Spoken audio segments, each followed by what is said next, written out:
저와 여러분이 함께 빌라델비아 교회에 대해서 한번 알아보겠습니다. 여러분, 오늘 본문에 나온 빌라델비아 교회는 어떤 교회라고 생각하십니까?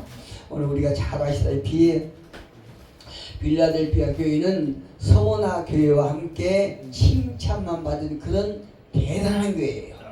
그러니까 불꽃 같은 눈으로 이렇게 지켜보시고 이런 대단한 눈을 가지신 주님 보시기에 나무랄 것이 없는 칭찬만 받은 그런 교회라고 그러면은 대단하지 않습니까? 예, 우리가 이런 교회가 되기를 노력하는 우리 모두가 되기를 예수 이름으로 축복합니다. 아멘. 그렇다면 빌라델 교회가 칭찬만 받게 된 이유는 어디가 있을까요?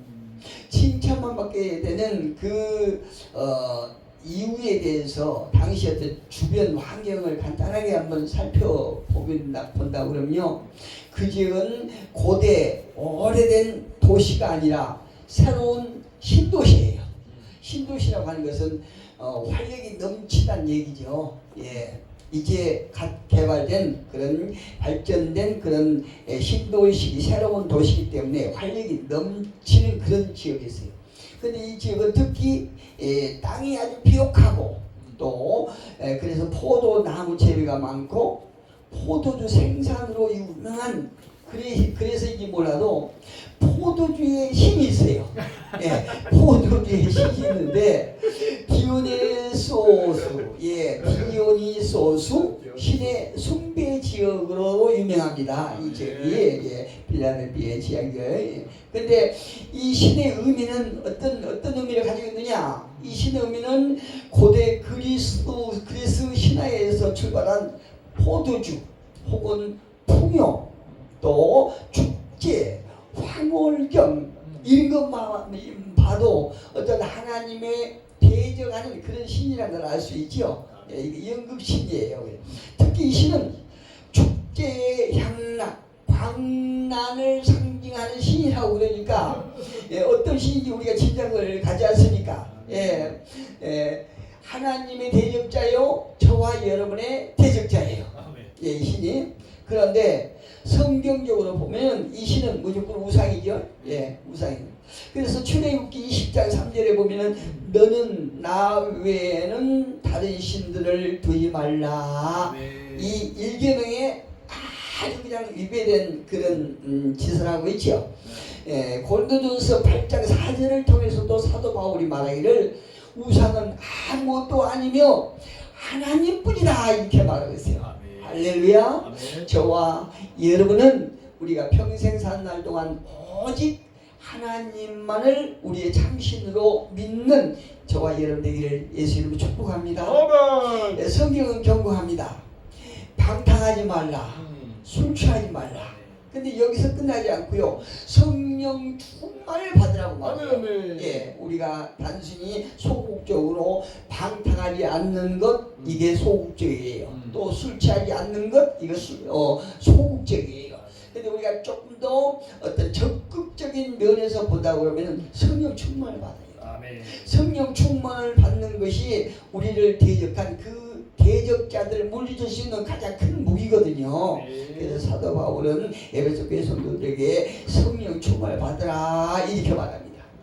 그런데 당시 빌라델 지옥에 이렇게 흥황했던 그 타우소수 신 같은 우상은요, 쾌락적이고 감각적이고 또 보이는 것에 만족을 상징하는 그런 신이라고 하면, 우리가 섬기는 예수 그리스도는 참된 생명과 진정한 기쁨이심을 믿습니다. 우리는 지금 대단히 화려한 시대에 살고 있어요. 왜 그러냐면 먹을 것이 넘쳐나지요. 먹을 것이 넘쳐요. 얼마 전에 이제 그 어떤 손님들과 함께 저기 어디입니까? 그 뷔페를 한번 갔어요. 뷔페를 갔는데, 이야, 뷔페에 가서 음식을 먹으면서 정말 이 시대는 대단히 잘 먹고 잘 입고 아주 화려하게 사는 시대구나, 그래 아주 절실히 느꼈습니다. 그 하루에도 우리가 먹고 남은 음식 쓰레기가 수백 톤이라고 그러지 않습니까? 얼마나 잘 먹고 살아요. 근데 저는 처음에 뷔페 갔을 때는 우리 같이 간 식구들이 먹다가 조금 맛이 없으면 그냥 버리는 거예요. 제가 막 나무라 했거든요. 근데 이게 다니다 보니까 저 역시 그렇게 되더라고요. 저 역시 이렇게 잘 먹고 잘 입고 사는 세상에 우리가 살고 있습니다. 아주 거리를 가다 보면은 화려한 건물들은 얼마나 많습니까? 이야, 저기 송도 같은 데 가보면요 정말 예술적인 건물이 어마어마하게 있어요. 대단히 많습니다. 이렇게 잘 살아요. 그런데 이런 것들이 있지만은 감각적인 것들은요 사방에 널려 있어요. 우리가 살고 있는 사대에. 그것뿐입니까? 우리가 가지고 있는 손 안에 있는 그 휴대폰 하나 가지고 전 세계 어디는 볼 수 있어요. 전 세계에 아무리 오지를 할지라도 그 오지 문화까지도 우리가 다 접할 수 있어요. 예, 휴대폰 하나 가지고 정말 대단하지요. 예, 그런데 제가 어제도 어떤 분을 만나서 이렇게 보니까요 찬양을 AI로 만드는데 그렇게 잘 만들어요. 이런 시대에 살고 있어요. 이런 시대에. 그런데 저도 한번 뭔가 이렇게 물어봤더니 AI에다가 물어봤더니 그 답변을 신기하게 해주더라고요. 신기해서 감사합니다 그랬더니 아유 괜찮습니다. 그렇게 답변을 해요. 그렇게 참 희한하죠. 그 AI가 도대체 뭔데 사람과 이렇게 대화하는 시대에 우리가 살고 있습니다. 그런데 사람들의 마음은 갈수록 공허에만 가고 있어요. 이렇게 없는 것이 없을 정도로 대단히 우리가 누리면서 즐기면서 이렇게 살아가고 있는 시대지만 그럼에도 불구하고 사람들의 마음은 가면 갈수록 공허만 가득 차간다 이 말씀이에요. 그래서 우울증 환자들이 굉장히 많아요. 예, 얼마 전에도 그 연예인이 저기 어디 태안인가 어디 가고 이제 소식 없어서 이제 연락해 봤더니 어디 빌라 자기 집에서 생명을 끊었다고. 그 원인을 들어보니까 보니까 그 조사해 보니까 우울증이라고 그래요. 이렇게 사람들이 우리는 정말로 이렇게 화려하고 부정함이 없는 이 세상에서 기쁨을 누릴 것 같은데요. 그렇지 못하는 것을 우리가 실제로 주변 환경을 통해서 알 수 있지 않습니까? 그 이유는 뭘까요? 이렇게 없는 것이 없고 많은 걸 누리면서 사는 세상인데 왜 사람들의 마음은 갈수록 공허해질까요? 그 두말할 것 없이 하나님을 떠나는 하나님을 밖에서 기쁨을 찾기 때문에 그런 거예요. 할렐루야. 그래서 사도 바울은 그러지 않습니까? 신약에 보면은 사도 바울 서신서에 보면은 그리스도 안에서 예수 안에서 이렇게 이런 말을 계속 반복하는 거예요. 무엇이든지 어떤 것이든지 하나님 안에서 우리에게 참이 된다는 거죠. 아무리 우리가 좋게 보이고 어떤 즐겁게 보인 것이라 할지라도 하나님 밖에서는 그것이 전부 다 허울이라는 거예요. 험한 것이라는 것입니다. 본문에 나온 빌라델피아 지역에서요 역시 지역 역시 온갖 축제와 향락 또 광란을 상징하는 디오소스 신을 숭배하는 곳이고요. 2000년 전에 에베소서 역시 술과 쾌락을 숭배하는 문화가 판을 치고 있을 때 바울은 술 취하지 말라 그렇지 않습니까? 술 취하지 말라. 그리고 성령 충만을 받아. 오늘 우리가 이렇게 화려하고 모든 것이 넘치는 시대에 살면서 우리는 더욱더 경계해야 될 것이 우리는 그 향락 문화에 젖는 것이 아니라 성령 충만을 받아야 된다는 사실을 우리가 깨달아야 됩니다. 이제 우리가 본문을 한번 가보겠습니다. 본문을 가보면요, 본문을 자세하게 보게 되면은 키워드 한 3가지를 줄이 있으세요. 그 중에서 키워드가 어떤 거냐면은 7절에 보니까 다윗의 열쇠라고 하는 말이 나와요. 다윗의 열쇠. 역시 7절에 보면은 열린 문, 또 12절에 가보니까 성전의 기둥, 이렇게 한 세 가지 키워드를 제가 꼽을 수 있습니다. 첫째, 다윗의 열쇠. 무엇이라고 합니까? 열면 닫을 자가 없고 닫으면 열 자가 없는 다윗의 열쇠라고 말하죠. 여기서 다윗의 열쇠는 무슨 말일까요? 7절에 보니까 다윗의 열쇠가 나오지 않습니까? 이사야 22장 22절에 보니까 이런 말씀이 나와요. 내가 또 다윗의 집의 열쇠를 그의 어깨에 두리니 그가 열면 닫을 자가 없겠고 닫으면 열 자가 없으리라. 할렐루야. 이사야 20장 22절에 다윗의 열쇠가 나와요. 내가 또 다윗의 집의 열쇠를 그의 어깨에 두리니. 여러분, 열쇠가 얼마나 크면은 그의 어깨에 둔다고 말합니까? 우리가 생각하는 열쇠와는 조금 다른 것 같지요. 그 열쇠를 그가 열면 닫을 자가 없겠고 닫으면 열 자가 없으리라.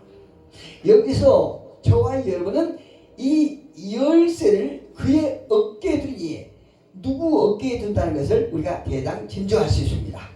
다윗의 열쇠를 두 어깨에 두었다.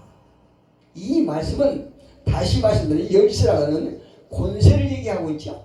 예, 권세, 즉 예수 그리스도의 권세를 말하고 있어요. 예, 이 열쇠가 아닌. 그런데 어떤 권세냐? 구원과 심판에 대한 권세라는 것을 우리가 알 수 있습니다. 할렐루야. 다시 말씀드리면 우리가 죽고 사는 것이 그분의 손에 있다는 거지요. 저는요, 많은 사람들이 어떤 방송이나 유튜브나 또 어떤 목사님과 교제하면서 누가 무슨 병으로 죽었다 하더라. 누가 어떤 암으로 죽었다 그러더라. 어떤 사고로 사망했다 그러더라. 이런 얘기를 들어보면요, 정말 하나님의 은혜가 대단해요. 제가 그걸 손수 제 몸소 체험한 사람이기 때문에 나도 이미 하나님께서 나를 붙잡아주지 않았다고 그러면 이미 저 세상에 갔을 텐데, 하나님께서 당신의 능력의 손으로 나를 붙잡아 주셨기 때문에 많은 사람이 사망한 그 암에서도 살아났고, 또 그 대형 사고에서도 덜것 하나 다투지 않고 살아나서 이렇게 오늘도 이 강단에서 하나님의 말씀을 선포하고 있다는 데에서 얼마나 감사한지 몰라요. 아멘. 우리의 구원의 문을 열고 닫을 권세가 오직 그분 안에만 있다는 거예요. 아멘. 여기서 이 말씀을 하신 이유가 무엇일까요? 하나님은 이 사도 요한은 이 대목에서 왜 주님의 권세를 얘기하고 있을까요? 그 이유가 있습니다. 당시 유대인 회당에 처음에는요, 유대인들이 막 섞여서 있었겠지요, 회당에서. 그런데 시간이 지나면서 유대 지도자들이 회당문을 닫아버리고 유대인 그리스도인들을 쫓아낸 거예요. 유대 지도자들이. 유대 지도자들 속에서 이제 그리스도인들이 생겼을 거 아니에요.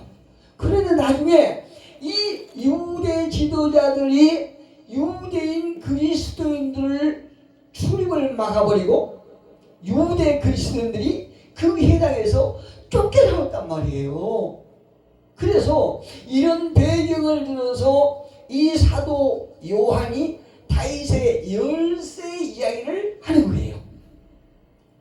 즉, 내가 여는 문은 유대 지도자들이나 로마 당국이 닫을 수가 없고, 너희가 아무리 방해를 한다고 해도 주님이 열어놓으신 구원의 문으로 주님이 당신의 백성을 구원할 것이다. 이렇게 말하고 있는 거예요. 아멘. 할렐루야. 아멘. 얼마나 대단히 몰라요. 요한복음 14장 6절에서는요. 주께서 이르시되 내가 곧 길이요 진리요 생명이니 나로 말미암지 않고는 아버지께로 올 자가 없느니라. 아멘. 오직 그 문 대신 예수 그리스도를 통해서만이 아버지께로 가신다는 거죠. 아멘. 오늘날 그 문을 통과하지 아니하고 내가 예수 그리스도다 한 사람들을 우리가 경계해야 돼요. 경계하기 위해서는 우리가 술 취하지 말고 성령 충만히 받아서 분별의 영을 받아야 돼요. 아멘. 그래서 우리가 진짜 문, 참된 문이시고 진짜 길이시고 진리시고 생명이신 주님의 문으로 들어간다는 거죠. 아멘. 여러분, 이 교회 나라의 흥망성쇠의 열쇠는 누가 가지고 있다고 그럽니까? 하나님. 주님께서 가지고 있다. 아멘. 예. 사무엘상 2장 12장 6절에 보니까요. 사무엘상에도 이렇게 말해요. 여호와는 죽이기도 하시고 아멘. 살리기도 하시며 아멘. 스올에 내리기도 하시고 아멘. 거기서 올리기도 하시는 분이다. 아멘. 할렐루야. 사단은 나를 죽이려고 암을 주기도 하고 사고 나기도 하고 주여. 대형 교통사고 나서 지옥으로 끌고 가려고 했지만 하나님께서 나를 붙잡아 주시고 스올에서 올려주셨다는 거예요. 아멘. 그렇게 말씀하고 계시고요. 주여. 이 말씀에는 가장 절망적인 상황에서도 반전을 일으키시는 분이 누구다? 하나님. 예수 그리스도. 아멘. 하나님이시다. 아멘. 할렐루야. 아멘. 우리가 지금은 밑바닥에서 허우적한 것 같지만 소망을 잃어버리면 안 됩니다. 아멘. 아멘. 기대를 놓아버리면 안 됩니다. 아멘. 언제 우리의 형편을 확 하나님께서 끌어올리실지 모른단 말이에요. 아멘. 아멘. 그 시간이 오늘 예배가 끝나고 될지 다음 달에 될지 아버지. 내년에 될지 아버지. 우리는 모르지만 아멘. 그분은 아신다는 거죠. 그분의 손에 달렸던 얘기죠. 오늘 본문 8절에 한번 보니까 이렇게 말씀이세요. 볼지어다 내가 내 앞에 열린 문을 두으되 능히 닫을 사람이 없으리라. 내가 내 행위를 아노니 네가 작은 능력을 가지고서도 내 말을 지키며 내 이름을 배반하지 아니하였도다. 아멘. 할렐루야. 아멘. 열린 문 하면 한마디로 기회예요. 기회. 열린 문이 기회예요. 이 말은 필라델피아 교회에 여러 가지 기회를 주었다는 의미거든요. 요한복음 10장 9절에 보니까요. 이렇게 말씀해요. 내가 문이니 누구든지 나로 말미암아 들어가면 구원을 받고 아멘. 또는 들어가며 나오며 꼴을 얻으리라. 아멘. 할렐루야. 아멘. 여러분 그리스도가 문이라고 그러죠? 아멘. 여러분 똑같은 우리라도요. 목자가 지키면 안전한 피난처가 돼요. 아멘. 예. 또 도적이나 강도가 지키면 위험한 수용소가 되죠. 아멘. 수용소가 된다는 사실이에요 우리가. 예. 유대 종교 지도자들은요 목자를 십자가에 못 박아 죽였어요. 그리고 사람들을 율법주의자 또 형식주의자로 만들어 사람들을 죄와 울타리에 그냥 가둬버렸잖아요. 그러나 부활하신 예수님은 아멘. 구원의 문이 되시며 아멘. 그 문으로 들어가고 나오는 자로 하여금 아멘. 의와 생명의 꼴로 먹게 하신다. 이렇게 말씀하고 있어요. 아멘. 내가 문이니 누구든지 나로 말미암아 들어가면 구원을 받고 또는 들어가며 나오며 꼴까지 얻는다. 아멘. 예, 꼴을 얻는다. 이렇게 말씀하고 있지 않습니까? 저와 여러분이 반드시 기억해야 할 것이 있는데요. 그 무엇이냐면 시대가 가면 갈수록 구원을 방해하는 이리떼들이 더 많아져요. 아멘. 거센 이리떼들이 많아지거든요. 아멘. 베드로전서 4장 7절에 보니까 베드로 사도는 말이에요. 만물의 마지막이 가까웠으니 그러므로 너희는 정신을 차리고 근신하여 기도하라. 아멘. 우리가 그냥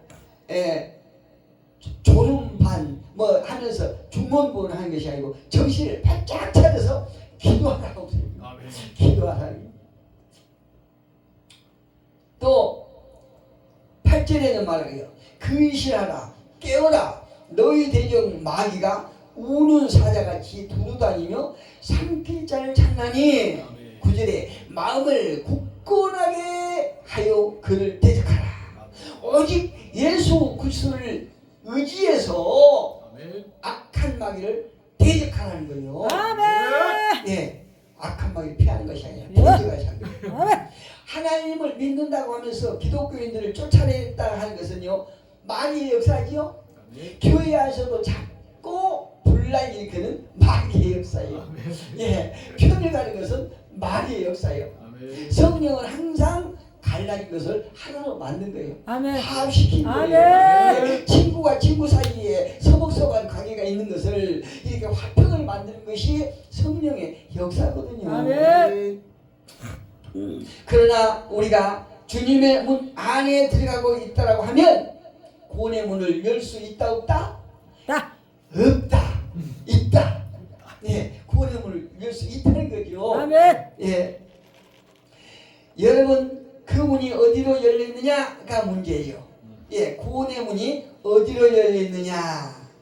예, 그게 문제인데요. 사도행전 16장 6절로 10절 보니까 이렇게 말씀하세요. 성령이 아시아에서 말씀을 전하지 못하게 하시거늘 그들이 부르기아와 갈라디아 땅으로 다녀가. 이 전도 대원들이 그 바울이 전도를 하러 가는데 성령께서 막은 거예요. 그러면서 7절에 보니까 무시아 앞에 이르러 비두아로 가고자 했으되 예수의 영이 여기서 예수의 영이 나오네. 여기서 예수의 영이 나오네. 예수의 영이 허락하지 아니하시느니라. 무시아를 지나 드로아로 내려갔는데 밤에 환상이 바울에게 보이니 마게도냐 사람 하나가 서서 그에게 청하여 이르되 마게도냐로 건너와서 우리를 도우라 하거늘. 바울이 그 환상을 보았을 때 우리가 곧 마게도냐로 떠나기를 힘쓰니 이는 하나님이 저 사람들에게 복음을 전하라고 우리를 부르신 일로 인정함이라. 아멘. 하나님의 뜻대로 복음을 전했다고 말씀하고 있어요. 아멘. 예. 빌라델비아가 받은 칭찬 중에 아주 굉장히 좋은 그 대목이 있거든요. 저도 이렇게 그냥 하나님으로부터 이런 칭찬을 한번 받아봤으면 참 소원이 있겠어요. 예. 그 8절에 한번 같이 한번 읽어봅니다. 본문 8절에 같이 한번 읽어보겠습니다. 시작. 볼지어다 내가 내 앞에 열린 문을 두수되 능히 닫을 사람이 없으리라. 내가 내 행위를 아노니 네가 작은 능력을 가져서도 내 말을 지키며 내 이름을 배반하지 아니하였도다. 할렐루야. 아멘. 이런 저와 여러분이 되기를 예수님을 축복합니다. 아멘. 교회는요 외적 규모가 아니라 사이즈가 아니라 몇 명이 모이느냐가 아니라 얼마나 깊은 영성을 소유하고 있느냐, 이게 중요한 거예요. 아무리 교회가 크다고 할지라도 하나님의 영성을 소유하고 있지 않냐면요 그건 사람의 모임체예요. 언제 그거는 흩어질지 몰라요. 언제 허물일지 모르는 그런 집단이거든요. 그런데 영성이 깊은 이런 좋은 교회 같은 이런 교회는 안 무너져요. 아멘. 악한 마귀가 문을 못 닫아요. 아멘. 여러분 교회 안에 많은 성도가 있을지라도 쓰임 받을 일꾼이 없다라고 그러면 문제가 되겠죠. 쓰임 받을 일꾼이 없다라고 그러면은 그냥 무너지는 거예요. 이사야 60장 22절에 보니까 그 작은 자가 1000명을 이루겠고, 아멘. 이런 의미를 봤을 때에 아무리 성도들이 많은 사람이 있을지라도 하나님 앞에 쓰임받는 성도가 없다라고 하면은 아무 소용이 없다는 거죠. 아멘. 그런데 작은 숫자가 있을지라도 하나님은 그 작은 자가 1000명을 이루겠다. 이뤘다고 그랬잖아요. 아멘. 한 명이 1000명을 이뤘다고 그러니까 우리는 지금 여기 몇 명 계신 거예요? 어마어마한 숫자가 있는 거예요. 아멘. 그 약한 자가 강국을 이룰 것이야. 아멘. 저와 여러분은 참 약한 존재들이에요. 그런데 하나님께서는 저와 여러분 부르신 목적은 저와 여러분 통해서 하나님의 강국을 이루겠다고 약속하시는 거예요. 아멘. 그러면서 긴 말씀 대단히 중요합니다. 때가 되면 나 여호와가 속히 이루리라. 아멘. 여러분의 소원의 기도가 지금 이루어지지 않는다고요 절망할 필요가 없습니다. 낙심할 필요가 없는 거예요. 아멘. 하나님과 때가 되면 아멘. 그 때가 언제가 될지 모르지만 하나님께서 이루신다고 그러지 않습니까? 아멘. 하나님께서 이루시려고 작정하시면은 아무도 방해할 수가 없어요. 아멘. 이것이 천국의 원리거든요. 아멘. 빌라델비아 교회에 칭찬받는 내가 작은 능력을 가졌어도 내 말을 지키며 내 이름을 비관하지 않았다. 아멘. 교회의 역사를 보게 되면요, 금은 부활을 많이 가지면서 영적 권세가 이렇게 쇠퇴해버린 그런 집단들이 굉장히 많지 않습니까? 내가 작은 능력을 가지고서도 내 말을 배반하지 않았다 라고 말하죠. 능력이 크냐 보다는 말씀에 순종하느냐 불순종하느냐, 이게 중요하다고 말씀하고 있는 거예요. 능력이 있네 없네 하면서 말과 삶이 다르면 안 되죠. 환경이 어렵더라도 예수님의 이름을 끝까지 붙드는 믿음이 중요하다고 말씀하시고, 아멘. 그런 교회가 성도들에게 하나님은 열린 문과 사명의 기회를 허락하셨다라고 말씀하셨습니다. 아멘. 오늘 본문 8절에 말씀하지 않습니까? 나는 너의 행위를 안다, 이렇게 말씀하셨어요. 아멘. 볼지어다 내가 내 앞에 열린 문을 두수되 능히 닫을 사람이 없으리라. 내가 내 행위를 아노니. 하나님께서 우리가 안고 일어섬을 다 알고 계시는 전능자이시라고 말씀하시는 거예요. 아멘. 그분은 우리의 안고 일어섬을 아시는 거예요. 그분은 우리의 생각과 마음을 다 알고 계시는 거예요. 아멘. 그런 분이 빌라델 교회에게 4가지 약속을 주셨는데요. 첫째는 아무도 닫을 수 없는 문을 줬고, 적은 능력을 가졌다고 그러고, 세 번째는 주님의 말씀을 지켰다고 그러고, 아멘. 네 번째는 주님의 이름을 부인하지 않았다라고 이렇게 칭찬하고 계신 거예요. 그들은 온갖 재물의 유혹이나 무력적인 핍박에도 불구하고요, 믿음의 정전을 시켰다는 거예요. 저와 여러분은 어떤 교회가 되기를 원하십니까? 빌라델 교회가 되기를 간절히 축원합니다. 아멘. 끝으로 주님이 빌라델 교회에 하신 약속이 있다면요, 본문의 12절이가 있습니다. 이기는 자는 내 하나님 성전의 기둥이 되리니. 아멘. 할렐루야. 아멘. 성전의 기둥은요, 구절에서 말하는 사탄의 해당과는 정반대예요. 반대되는 개념이거든요. 여러분 고대 세계에서 요즘에도요, 그리스나 이런 데 가면은 엄청난 기둥이 많이 남아있다고 그래요. 그런데 그 건물들은 세월이 지나면 이미 무너져 버리고 안 보이거든요. 그런데 아직도 기둥이 남아있다고 하는 것은요, 기둥이 없으면 건물이 형성이 안 된다라는 의미를 말하고 있는 것입니다. 그래서 교회마다 기둥 역할을 하는 성도들이 정말 중요하고 필요한 것입니다. 오늘 빌라델비아 교회가 칭찬받는 중요한 원인이 여기 있다는 사실을 아시고, 저와 여러분은 하나님 나라의 기둥이 되는 저와 여러분 되기를 예수 그리스도 이름으로 축복합니다.